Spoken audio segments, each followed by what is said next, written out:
I've been offering this asshole $500,000 for the last half an hour, and you're not paying attention to me.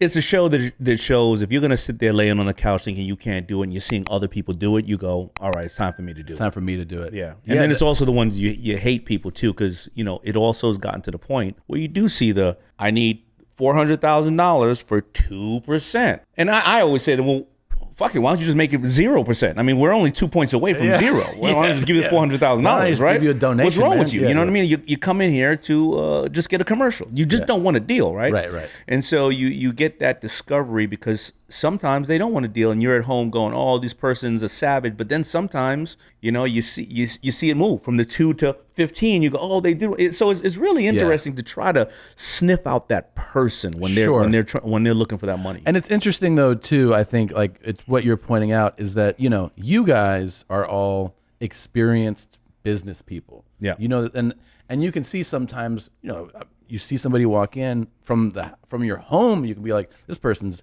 nervous. They've never been in this world. Correct. They think they're doing something like ballsy by being like 2%. You know, I think that's like an aggressive move, and they don't know that it's like delusional and insulting, basically. You know, I gotta tell you what I think about it. You come in asking for to give up 2% for whatever $200,000-$300,000, right? $400,000. It's a couple of things. Either you don't want a deal. Mm-hmm. Either you raise so much capital that you only probably have 10% to play with. You know what I mean? Right. Or it means that you're hemorrhaging. The business is doing a large amount of money, but there's no profits in the business. You're still trying to get money in. Where'd the profit go? You're either not selling it high enough, or you guys have made a lot of mistakes, or you're sucking the business dry of its money, and you're looking to use my money. Those are all the reasons for me. You know what I mean? And then the worst part is not, they go, all right, I'll give you the money for the 2%. And they go, all right, so we need you to make some calls. Oh, I'm sorry, I'm working now for the 2%. Oh, right.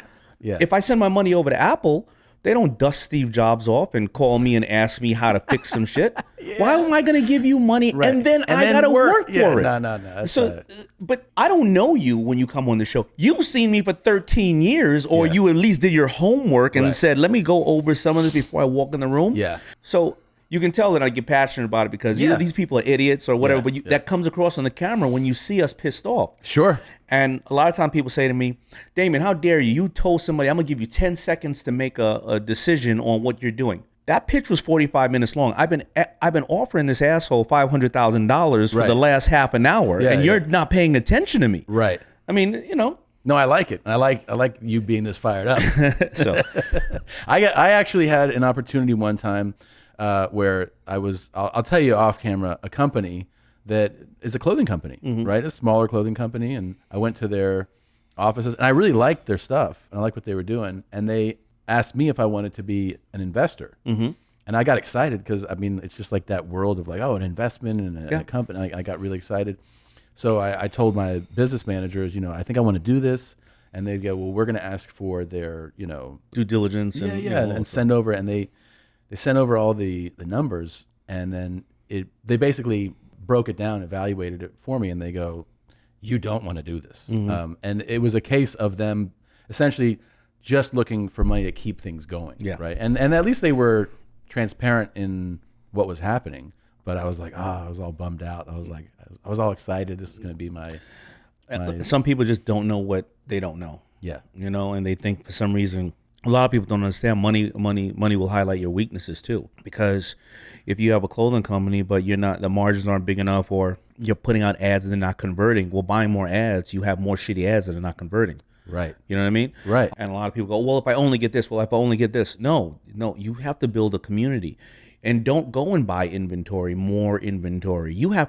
You'd rather try to catch up with sales, meaning I don't have enough, come back. And that creates also this whole thing of, oh man, I better buy that shirt now because I'm not going to see it next week. But if you have a ton of shirts, a ton of product, then something's not working. Right. You know, and don't spend more money to highlight that weakness. And then I assume with like some of these investments you make from the show, even though you don't want to be like put to work, you end up being like a mentor of sorts to the people, right? And I understand that comes with it, Yeah. but that's why the sharks ask for. We want to get better treatment than the traditional investor who's just putting in capital, right? Because if we're going to get to work, we're going to call and open up doors for you.